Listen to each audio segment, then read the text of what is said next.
Satgas Saber Pungli di Indonesia dibubarkan ketika di Kota Bandung ada dugaan pungutan liar jual beli kursi saat pelaksanaan sistem penerimaan murid baru tingkat SMP khususnya di Kota Bandung.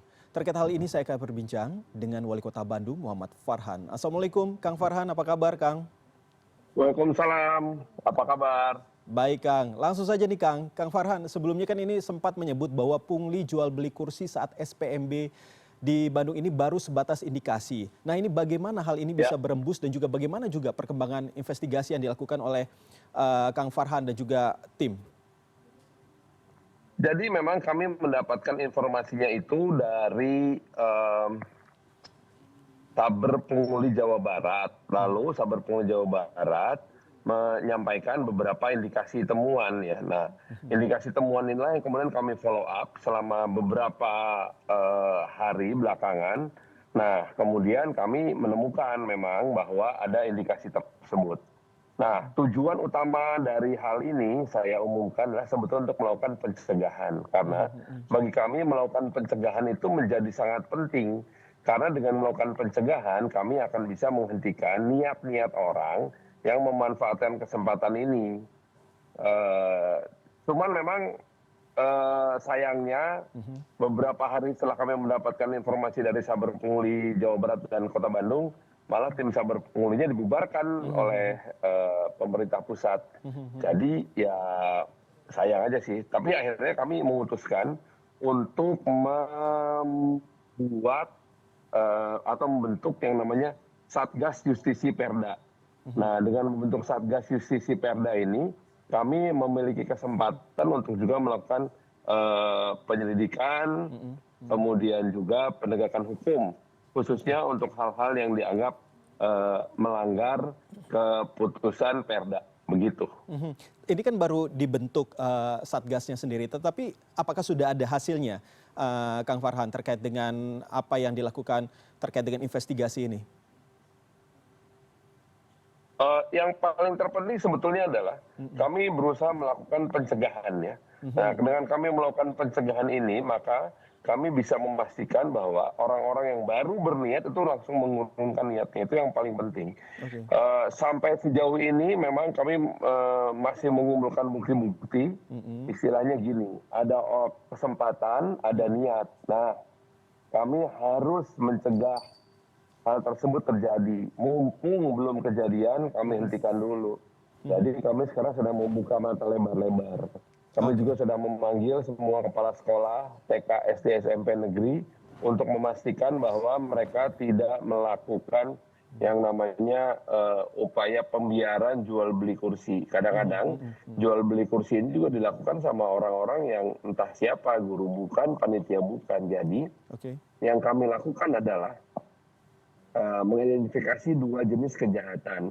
Kejahatan pertama pungli, bahwa menjanjikan panitia menjanjikan seorang anak diterima di sekolah yang dia inginkan atau diingat oleh orang tuanya dengan harga tertentu. Harga yang kami identifikasi itu ada sekitar angka 5 sampai 8 juta rupiah.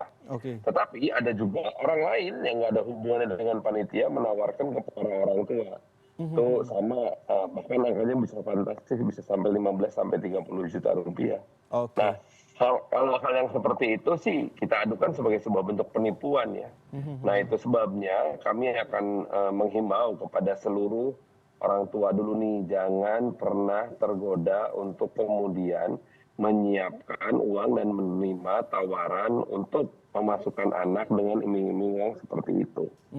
Karena kami pasti akan cegah dan kami pasti akan tangkap. Nah, sementara itu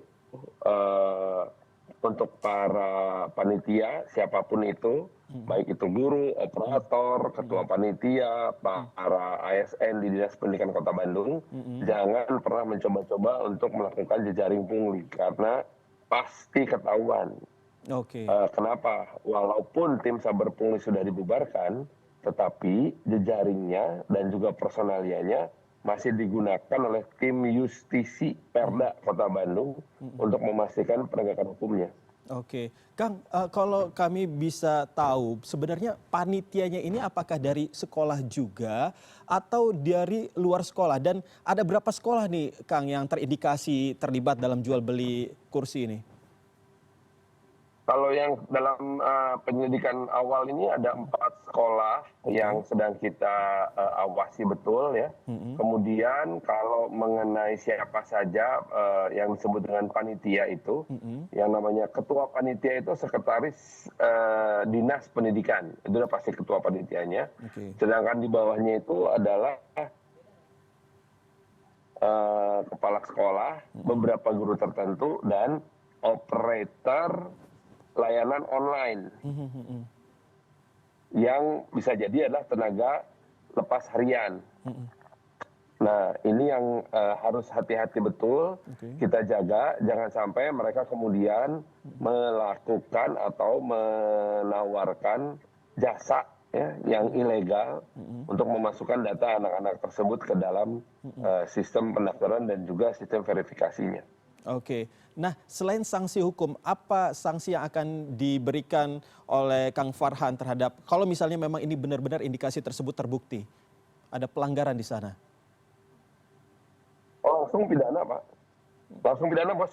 Langsung. Mhm, Dan mhm, pidananya ini tidak hanya yang menerima, yang memberinya pun kita kejar dan kita pidanakan. mhm, mhm. Oke, tetapi ada Kang, ada jaminan nggak sih setelah kasus ini mencuat, indikasi kasus ini mencuat terhadap apa namanya untuk calon siswa baru yang kurang mampu agar bisa mengakses sekolah negeri tanpa harus bersaing dengan praktik-praktik yang tidak adil tersebut?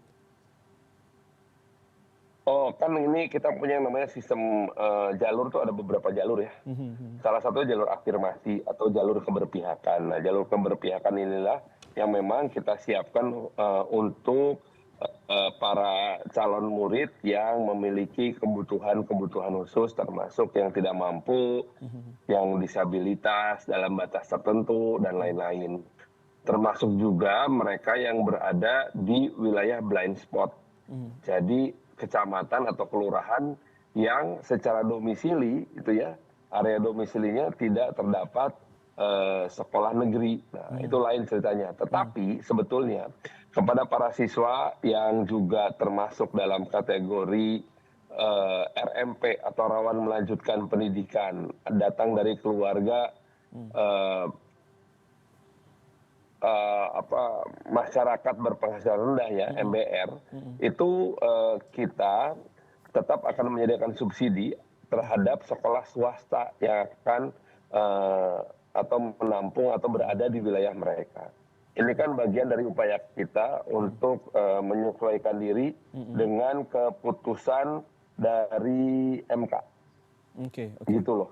Baik. Baik, Kang Farhan, terima kasih sudah berbagi informasinya kepada kami. Semoga semua bisa berjalan lancar dan para orang tua tidak perlu khawatir lagi dengan adanya jual beli bangku di tingkat SMP khususnya ya. Salam sehat selalu, Kang Farhan. Siap, terima kasih. Sama-sama, Kang. Terima kasih.